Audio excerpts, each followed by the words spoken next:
நான் வாழ்ந்து போகலாம். வாங்க வீடியோக்குள்ள போகலாம். ஸோ நம்ம இன்னைக்கு மிக முக்கியமான ஒரு நியூஸை பத்தி தெரிஞ்சுக்க போறோம். ஸோ இது எங்கன்னாக்க பாகிஸ்தான்ல இப்ப மிகப்பெரிய ஒரு வன்முறை நடந்துட்டு இருக்கு அப்படிங்கிற மாதிரி சொல்லப்படுது. ஸோ இந்த வன்முறை எங்க நடக்குது, ஸோ எதனால இந்த பிரச்சனை இப்பதான் ஸ்டார்ட் ஆனிச்சா, இதுக்கு முன்னாடில இருந்து அந்த பிரச்சனை போயிட்டு இருக்கா?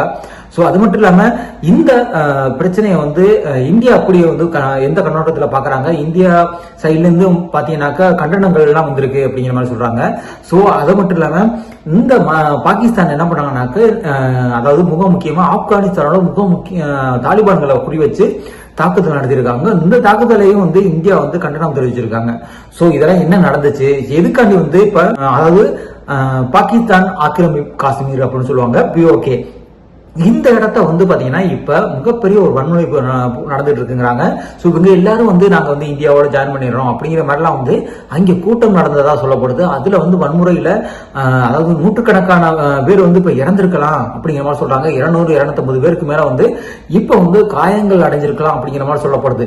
சோ அது என்னதான் நடந்துச்சு, எப்படி ஒரு அங்க இருக்கிற மக்கள்களை இவ்வளவு ஒரு கொடுமைப்படுத்துறாங்க அப்படிங்கிற மாதிரி எல்லாம் இப்ப அங்க உள்ள அதாவது பிரிட்டிஷ் எம்பிகள் ஒரு 40 பேர் அங்க மிக முக்கியமா எங்க இருக்கிறாங்க, இங்கிலாந்துல பாத்தீங்கன்னா அங்க உள்ள அதிகாரிகள்கிட்ட சொல்றாங்க அப்படிங்கிற மாதிரி சொல்றாங்க. இதை நீங்க ஐநா சபைக்கு கொண்டுட்டு போனோம். சோ இந்த மனித மீறல்கள் இங்க அதிகமா நடந்துகிட்டு இருக்கு அப்படிங்கிற மாதிரி விதிமுறைகள் அதிகமா நடக்குது அப்படிங்கிற தெரியும். பாகிஸ்தான் என்ன பண்ணுவாங்க அப்படின்னு நம்மளுக்கு பாத்தீங்கன்னாக்கா டெரரிஸ்ட் அனுப்பி அது மாதிரி நிறைய இதெல்லாம் பண்ணுவாங்க. அதுக்கப்புறம் நம்ம படை வீரர்கள் அவங்கள அட்டாக் பண்ணி வெளியாக்குவாங்க.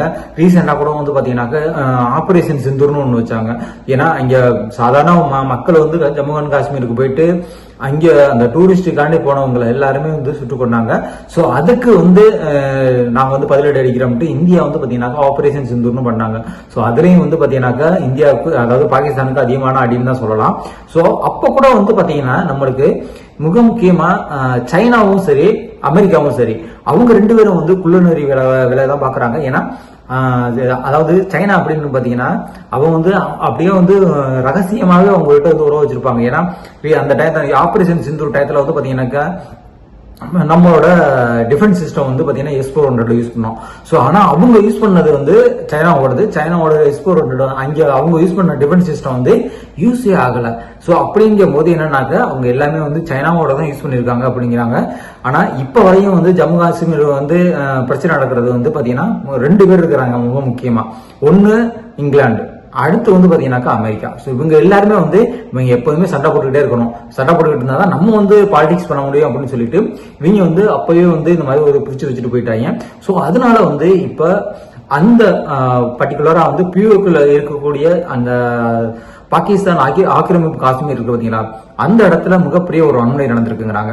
சோ நம்ம இந்தியா பாத்தீங்கன்னாக்கா 1947 விடுதலை அடைகிறாங்க. இதுக்கு முன்னாடி பிரிட்டிஷ் ஆதிக்கத்துல இருந்த போது எல்லா அதாவது இந்தியா, பாகிஸ்தான், பங்களாதேஷ் இந்த மாதிரி எல்லா நாடுகளும் ஒரே ஒரு கண்டமா இருந்திருக்காங்க. சோ அவங்க எல்லாமே ஒரே இதை அந்த டயத்துல ஆட்சி பண்ணிருக்காங்க. சோ அதுக்கப்புறம் என்ன பண்றேன், நீங்க உங்களோட தன்னாட்சி ஸ்டார்ட் பண்ணிக்கங்க அப்படிங்கிற மாதிரி பிரிட்டிஷாரர்கள் விட்டுட்டு போயிடுறாங்க. சோ அப்போ விட்டுட்டு போகும்போது இந்த ஒரு ஜம்மு அண்ட் காஷ்மீர் மட்டும் பாகிஸ்தானோடும் சேரல, இந்தியாவோடும் சேரல. ஏன் இந்தியாவோட 2 பேரும் சேரலனாக்க, நான் தனித்துவமா இருக்கிறேன், நான் தனியாவே இருக்கிறேன் அப்படின்னு சொல்லிட்டு அவங்க ஒரு பிரின்ஸ் ஸ்டேட்டா பாத்தீங்கன்னாக்கா அப்போ இருந்த பிரிட்டிஷ்காரங்க அறிவிச்சுட்டு போயிட்டாங்க. சோ அதுக்கப்புறம் இவங்களோட ஆட்சி போயிட்டு இருக்கும் போது 1947-48 எல்லாம் பாத்தீங்கன்னா அங்க மிகப்பெரிய வன்முறைகள் நடக்குது. எங்க அந்த ஜம்மு அண்ட் காஷ்மீர்ல அந்த இருக்கக்கூடிய ஹரிசிங்னு சொல்லிட்டு ஒரு மன்னர் இருக்காரு. சோ அவர் தான் அந்த ஸ்டேட்டோட மன்னரா இருந்திருக்காங்க. சோ அப்படி இருக்கும்போது அப்ப அங்க இருக்கிற பொதுமக்களை துன்புறுத்துறது, அது மட்டும் இல்லாம டைரக்டாவே அங்க உள்ள ஹரிசிங் அவங்க எல்லாம் ரொம்ப துன்புறுத்துறது, இந்த மாதிரி நிறைய வேலைகள்ல அப்ப பாகிஸ்தானோட ஆர்மி ஈடுபட்டு இருக்காங்க. அவங்களுக்கு சப்போர்ட்டா அங்க உள்ள ட்ரைபல் பீப்புள் இருப்பாங்கல்ல, சோ அந்த அவங்கள யூஸ் பண்ணி அங்க உள்ள லோக்கல் மக்களை அடிக்கிறது, உதைக்கிறது, நீங்க எல்லாம் எங்க நாட்டுல ஜாயின் பண்ணிக்கோங்க அப்படின்னு சொல்லிட்டு அவங்களை வன்முறைப்படுத்துறது, இந்த எல்லா வேலைகளையும் பாத்தீங்கன்னாக்கா அப்ப பாகிஸ்தான் பண்ணிருக்காங்க. சோ அதுக்கப்புறம் என்ன பண்றாரு ஹரிசிங், இமிடியேட்டா என்ன பண்றாருனாக்கா, இனிமே நமக்கு ஒரு வேற வழியே இல்லை, நம்ம இந்தியாவிட்ட உதவி கேட்டோம்னு சொல்லிட்டு இந்தியாவிட்ட உதவி கேட்கறாங்க. இந்தியா என்ன சொல்றாங்கன்னா, ஓகே நான் உங்களுக்கு உதவி பண்ணணுமா, ராணுவத்தை உள்ளாருக்கு இறக்குறேன், நீ என்ன பண்றனாக்க ஃபுல்லா வந்து பாத்தீங்கன்னாக்கா இந்தியாவில் வந்து ஜாயின் பண்ணிக்க, இந்தியாவோட நினைச்சிரு அப்படின்னு சொல்லிடுறாங்க.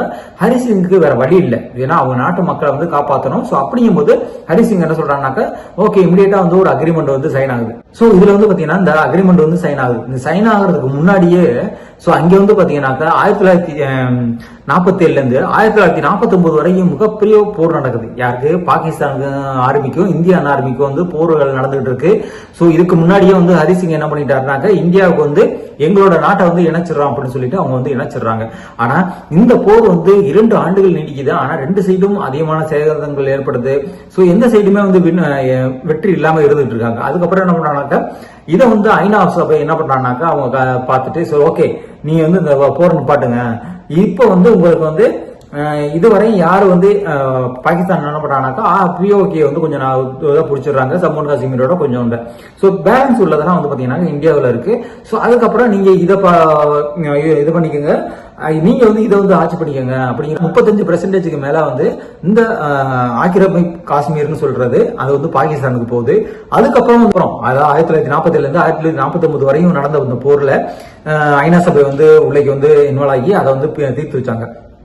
அதுக்கப்புறம் பாத்தீங்கன்னாக்க வரிசையா நிறைய போர்களை வந்து நம்ம இந்தியா பாகிஸ்தான் வந்து சந்திச்சிருக்காங்க. ஏன்னா அவங்க என்ன சொல்றாங்கன்னாக்க நீங்க வந்து அந்த ஆக்கிரமிப்பு காஷ்மீர் மட்டும் இல்ல, எங்க காஷ்மீரே எங்களுக்கு தான், எங்கள்கிட்ட கொடுத்துரு அப்படின்னு சொல்லிட்டு பாகிஸ்தான் சொல்லிட்டு இருக்காங்க. இல்ல அப்பவே ஹரிசிங் வந்து பாத்தீங்கன்னா எங்களுக்கு எழுதி கொடுத்துட்டாரு. சோ இந்த ஃபுல் காஷ்மீருமே எங்களுக்கு தான் சொந்தம் அப்படின்னு இந்தியா வந்து இப்ப சொல்லிட்டு இருக்காங்க.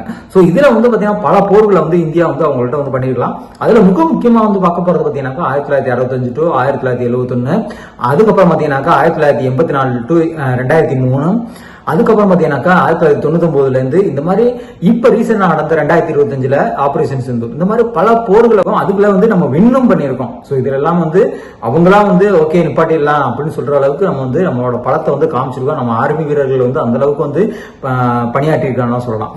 சோ இப்படி எல்லாம் போயிட்டு இருக்க எங்க அந்த பிஓகேல பாகிஸ்தான் ஆக்கிரமிப்பு காஷ்மீர் இருக்கு பாத்தீங்களா. சோ அந்த இடத்துல வந்து மிகப்பெரிய ஒரு போராட்டம் நடக்குது. அந்த போராட்டத்துல வந்து பாத்தீங்கன்னா ஏன்னா இதுக்கு முன்னாடி இந்தியாவில இருந்து நான் பாகிஸ்தான்ல போய் ஜாயின் பண்ணிக்கிறேன், பாகிஸ்தான்ல இருந்துக்கிறேன் அப்படின்னு சொல்லிட்டு வந்தேரிகள் அப்படின்னு சொல்லிட்டு அவங்க சொல்றாங்க. ஸோ யாரோ பிஓகேல உள்ளவங்க. ஸோ அவங்களுக்கு வந்து பாத்தீங்கன்னா 12 இவங்களுக்கு கொடுக்கக்கூடிய ஒரு 38-40 சீட்டு வந்து எம்பி சீட்டை வந்து யாருக்கு அவங்களுக்கு கொடுக்க போறோம் அப்படின்னு சொல்லிட்டு ஒரு மசோதாவை கொண்டுட்டு வர்றாங்க. கொண்டுட்டு வரும்போது மிகப்பெரிய ஒரு வன்முறை நடக்குது. ஏன்னா நாங்க இவ்வளவு நாள் எங்களோட இடத்துல இருந்துட்டு இருக்கோம், யாரோ எந்த இடத்துல இருந்து எங்கேருந்து வந்தவங்களை வந்து நீங்க வந்து பாத்தீங்கன்னாக்கா அவங்களுக்கு நீங்க சீட்டு கொடுக்குறீங்க, அது எப்படி சாத்தியம்? நாங்க இவ்வளவு நாளும் எங்களோட நாட்டுல வந்து எலக்ட்ரிசிட்டி எடுத்துக்கிட்டு இருக்கீங்க. ஏன்னா அங்க இருக்கிற எல்லாமே ஹில்ஸ், அங்க இருக்கிற ஃபால்ஸ்ல எல்லாம் பாத்தீங்கன்னாக்கா வாட்டர் வர்றதுல அதுல வந்து டர்பைன் யூஸ் பண்ணி அதுல வந்து எலக்ட்ரிசிட்டி யூஸ் பண்றாங்க.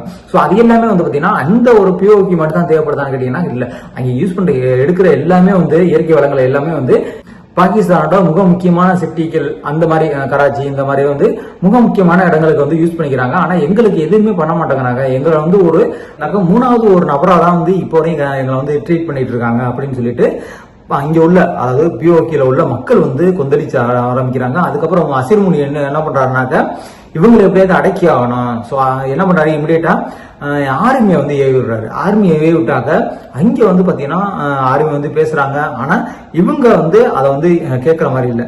அதுக்கப்புறம் பாத்தீங்கன்னாக்கா 8/6/2026 ஒரு போராட்டம் நடக்குது. அதுக்கப்புறம் 5/6/2000 இப்ப நடக்கிற இந்த போராட்டத்துக்கு மிக முக்கியமான காரணமே வந்து 5/6/2026 அன்னைக்கு ஒரு வியாபாரி வந்து பாத்தீங்கன்னா இது பண்ணிட்டு இருக்காங்க, சேல்ஸ் பண்ணிட்டு இருக்காரு. சேல்ஸ் பண்ணும்போது அவரை வந்து பாத்தீங்கன்னா இங்க உள்ள செக்யூரிட்டி பர்சன் வந்து சுட்டு கொண்டுறாங்க. இது ஒரு வாக்குவாதத்துல இமிடியேட்டா அங்க உள்ள மக்கள் எல்லாமே வந்து பாத்தீங்கன்னாக்க மிகப்பெரிய ஒரு போராட்டத்தை நடத்துறாங்க. இந்த போராட்டத்தை நடத்துறது என்ன இதுக்குனாக்க இதுல வந்து யாரு வந்து இதுல எப்படி வந்து நீங்க எங்க ஆளுகளை கொள்ளலாம், எப்படி ஒரு வியாபாரி அவர் வியாபாரம் பண்றாரு அதற்கு அவரை வந்து நீங்க எப்படி வந்து சுட்டுக் கொள்ளலாம் அப்படின்னு சொல்லிட்டு மிகப்பெரிய ஒரு போராட்டத்தை நடத்துறாங்க.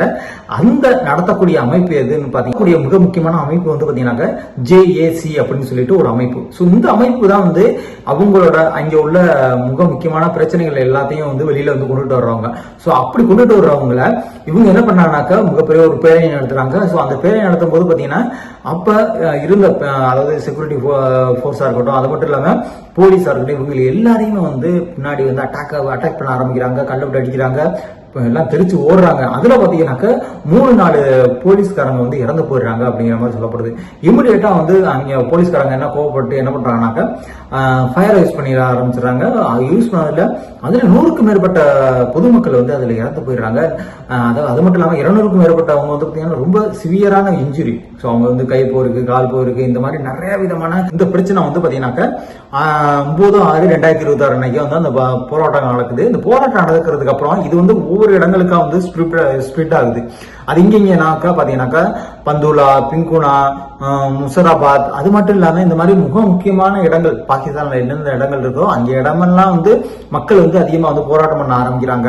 சோ இது வந்து பாத்தீங்கன்னா அங்க இருக்கிற எல்லாருக்குமே வந்து இங்க இருக்கிற இந்த CJAC அப்படின்னு சொன்ன பாத்தீங்களா, அந்த அமைப்பு தான் வந்து மிக முக்கியமா முன்னெடுத்து இந்த போராட்டத்தை வந்து நடத்துறாங்க அப்படின்னு சொல்லப்படுது. சோ அதுக்கப்புறம் இது வந்து பாத்தீங்கன்னா பாகிஸ்தான் ஆர்மிக்கும் அங்க உள்ள மக்களுக்கும் வந்து போராட்டமா மாறுது. அது வந்து மிகப்பெரிய ஒரு செயல்ல வந்து ஈடுபட்டு போயிட்டு இருக்கு அப்படிங்கிறாங்க.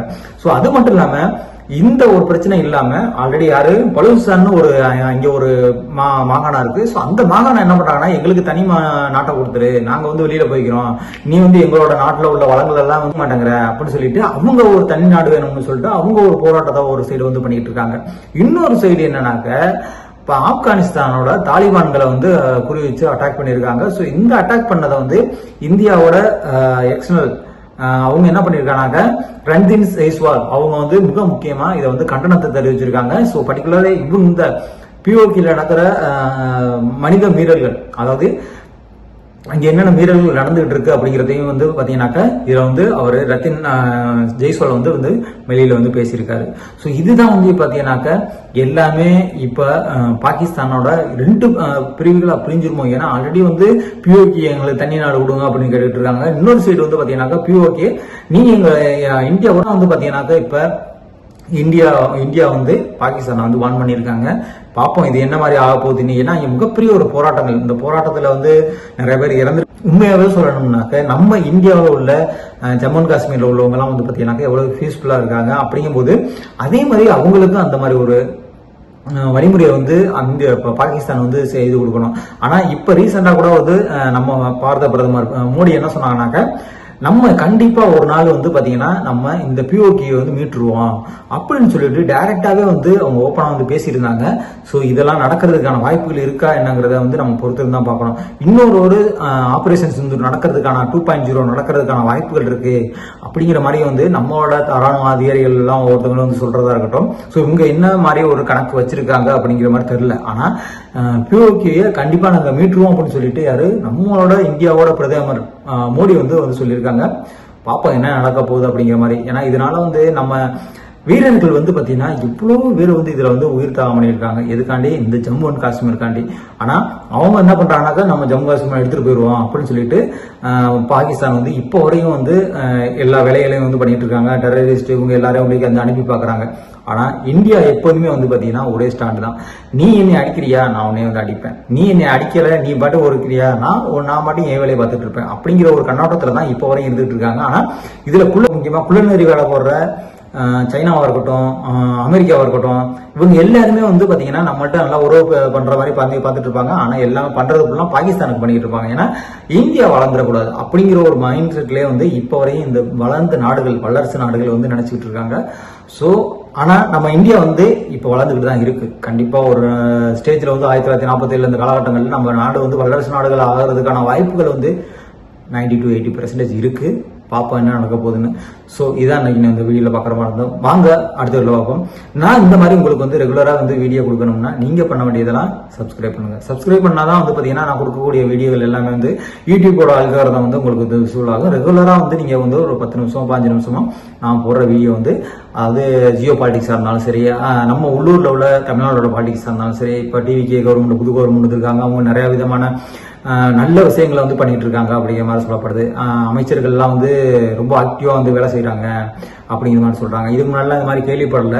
ஆனா பட் ஆனா இப்ப எல்லாருமே வந்து உள்ளே இறங்கி வேலை பாக்குறாங்க அப்படிங்கிற மாதிரி சொல்லப்படுறாங்க. லஞ்சம் வாங்கக்கூடாது அப்படிங்கிற மாதிரி, மெயினா இது லஞ்சமே இருக்கக்கூடாது அப்படிங்கிற மாதிரி சொல்றாங்க. ஸோ இதெல்லாம் பாசிபிள் ஆகுமா, ஆக்கிக்கிட்டு இருக்காங்க அப்படிங்கிற மாதிரி சொல்லப்படுது. ஸோ பாப்பா என்ன பண்ண போறாங்க.